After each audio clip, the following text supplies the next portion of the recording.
This branch of the government is made up of two houses, the Senate and the House of Representatives. A law may originate in either house, but must be approved by both of them. When a bill is passed by both houses, it is sent to the President. If the President also approves the bill, he signs it. It then becomes law. The President may veto a bill passed by the Congress. But Congress may still, by a two-thirds majority, make the bill law. Although the chief responsibility of Congress is that of making laws, certain other responsibilities are delegated to the two houses. In the Senate, or upper house, as it is called, each of the 48 states in the nation is represented by 2 elected members, making a total membership of 96. Small states and large have equal representation in the Senate. The Senate has 2 important functions, aside from its lawmaking duties: to pass on important presidential appointments, and to approve or reject all treaties with other nations initiated by the President. When a treaty is under consideration, the members of the Senate express their opinions, either of approval or of disapproval, and then a vote is taken. If 2/3 of the Senate approves of the treaty, it is in effect. In the House of Representatives, or lower house, each of the 48 states is represented in proportion to its population. The more populous of the states have the greater number of members in the House of Representatives. All measures dealing with the appropriation of money for the nation's use originate and are controlled in the lower house. The money appropriated is turned over to the President for expenditure. And the President, with the aid of the Cabinet, spends the money in the manner decided upon by the Congress, whether it be for purposes of peace or of war. Although the Congress of the United States makes the laws of the land, its powers are also limited by the Constitution. As a check on both executive and legislative branches of the government, there is a third branch, the judicial. The Supreme Court, whose members are appointed for life by the President. The Supreme Court protects the Constitution from violation by congressional laws or executive orders. The 3 branches, executive, legislative, and judicial, each with some power, none with all the power, check and balance each other in the manner intended by the framers of the Constitution, so that the ultimate power rests always in the hands of the voter, Bill Johnson. Having voted for a federal government, he must also choose a governor for his state, members of the state assembly, county judges, all the minor offices, and various legislative amendments.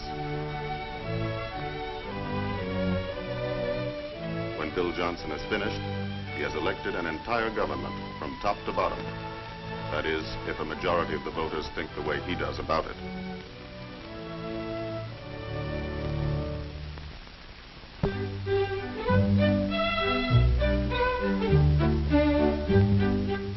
It's not only here in Riverton that the voting is heavy today. All over the country, people are conscious of the momentous issues facing their nation and the world.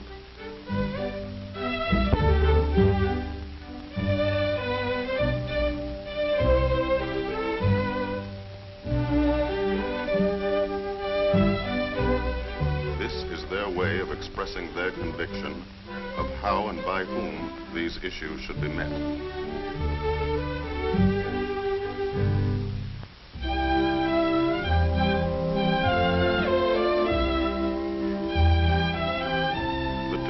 Presidential candidates vote like all the other citizens.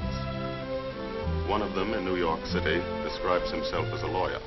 The other, up in the country where his home is, gives his occupation as farmer.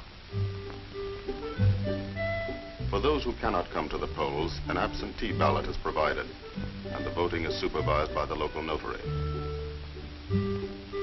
This is the same kind of ballot that in this wartime election is sent to members of the armed forces at home and abroad.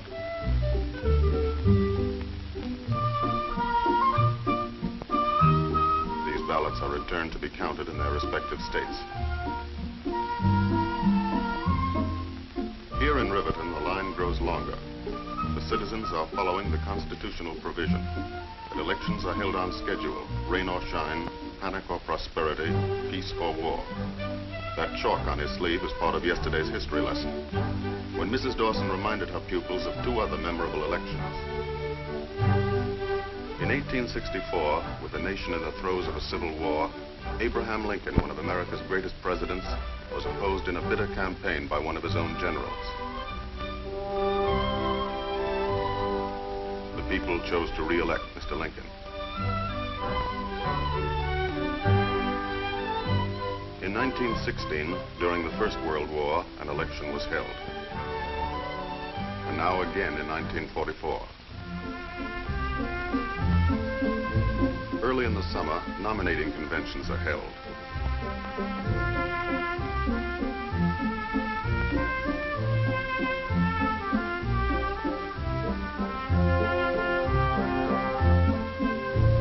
At these traditionally noisy political jamborees, the chosen delegates of each major party meet to select a candidate for the presidency and the vice presidency of the United States.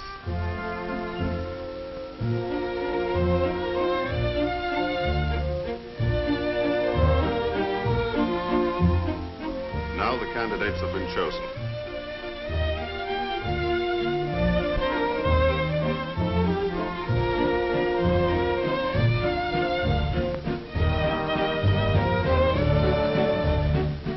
Campaign is on, from president to local sheriff.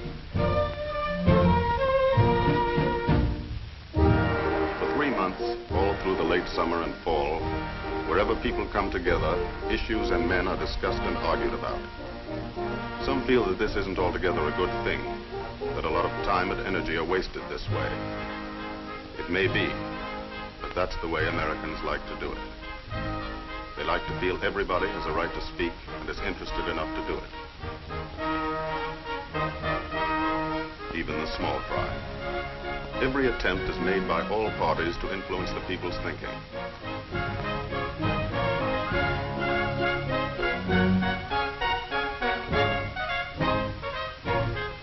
All over the country, week after week, 140 million citizens take part in the great debate.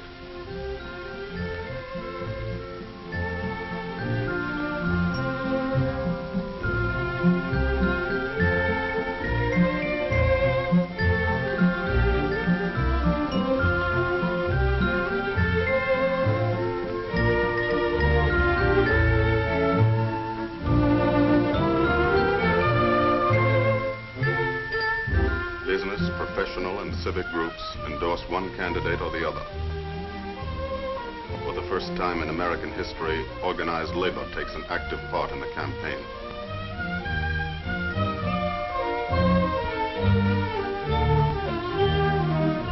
Radio plays a greater role than ever.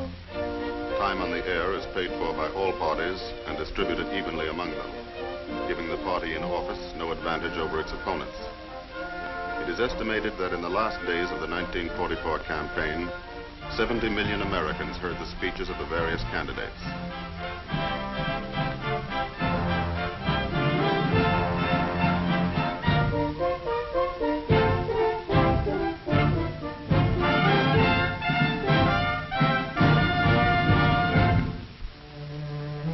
Now all that is over, the heat and excitement. Votes are cast, and Americans have agreed to accept the will of the majority, whatever it may be. Apparently, even the younger generation has declared peace.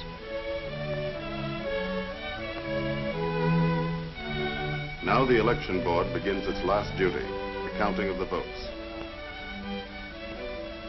The figures are checked and double-checked.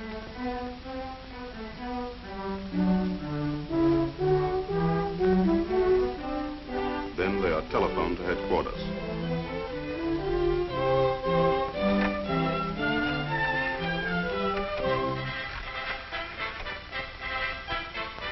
Hello? This is Mrs. Dawson, 7th Precinct. Ready to report.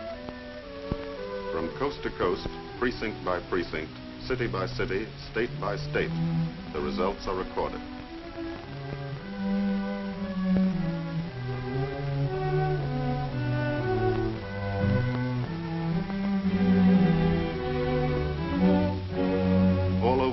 America tonight, the people are waiting to learn whom they have chosen to govern them for the next 4 years.